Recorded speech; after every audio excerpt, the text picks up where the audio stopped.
కళ్యాణ్ గారికి 2 స్టోరీస్ చాలానే విన్నాడు నా దగ్గర నుంచి. ఒకసారి నేను చదువుకుంటున్నప్పుడు క్యాంపస్లో మా బ్రదరు నన్ను పిలిచి, మా అన్న లాయర్ అప్పటికే ప్రాక్టీస్, పిలిచి నాన్న నిన్ను నెల్లూరు రమ్మన్నాడు, ఏదో కొంచెం పని ఉందట. అంటే మామూలుగానే ఏదైనా పని ఉంది కదా నెల్లూరుకి వెళ్ళిపోయాను. వెళ్ళిపోయిన తర్వాత మా నాన్న ఏం మాట్లాడలేదు. ఒక 2 రోజుల తర్వాత స్నేహితుడు ఉన్నాడు. ఆ స్నేహితుడు వచ్చి నన్ను, అదే నువ్వు ఇక్కడ చేసావు ఈ గలబాలు కొట్లాట్లు అంతా బాగానే ఉంది, అక్కడ కూడా పోయి ఇదే కంటిన్యూ అయ్యి నీ ప్రాణం మీదకి ఎందుకు తీసుకున్నావు అన్నాడు. మీకు ఐడియా లేదు ఏం జరుగుతుంది? నాకు తెలియదు. నేను నా ప్రాణం మీద తీసుకునేది ఏమైంది అన్నా. నేను నీకు తెలియదా అన్నాడు. లేదు. నువ్వు ఎందుకు వచ్చావు నెల్లూరుకి తెలుసా అన్నాడు. తెలియదు అన్నా. హైదరాబాద్లో ఉంటే నేను చంపేస్తామని బెదిరించారు ఏబీ వాళ్ళు. మీ అన్నకి ఇంటికి వచ్చి మీ తమ్ముడిని లిస్ట్లో ఉన్నాడు, అతను రాడికల్స్ లో జరుగుతున్నాడు, మాకు రాడికల్స్ కి ఒకరి మీద ఒకరు నడుస్తున్నది, సో మీ తమ్ముడిని ఇక్కడ ఉంటే ఆయన ప్రాణానికి మేము గ్యారంటీ లేదు అని చెప్తే చెప్పారట కదా అన్నాడు.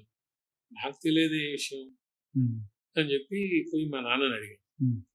అంటే మా నాన్న అవునరా ఇట్లా చెప్పారట, సరే 2 రోజులు పంపి ఇక్కడికి అని చెప్పాను అన్నాడు. ఏం చేయాలనుకుంటున్నారు నాన్న నువ్వు చెప్పు అన్నాడు.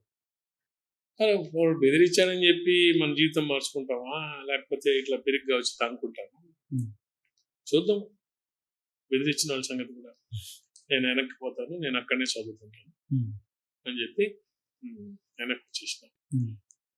నిజంగా మా నాన్నగారి మీద నాకు ఎంత ఆ రోజు ఆయన గౌరవం పెరిగిందంటే, ఆయన ఏమన్నాడంటే, సరే నేను కూడా ఒక కాంబినేషన్ భయపడి, ఓ మ్యాక్సిమం చచ్చిపోతావు కదా, పోనీలే ఇంకోటి ఉన్నాడు నాకు, నువ్వు ఆపవాక, నువ్వు చేయాల్సింది చెయ్యి, నువ్వు ఎప్పుడు మంచిగా నిలబడ్డావు నాకు తెలుసు, నువ్వు తప్పు చేయవు. నేను ఆ రోజు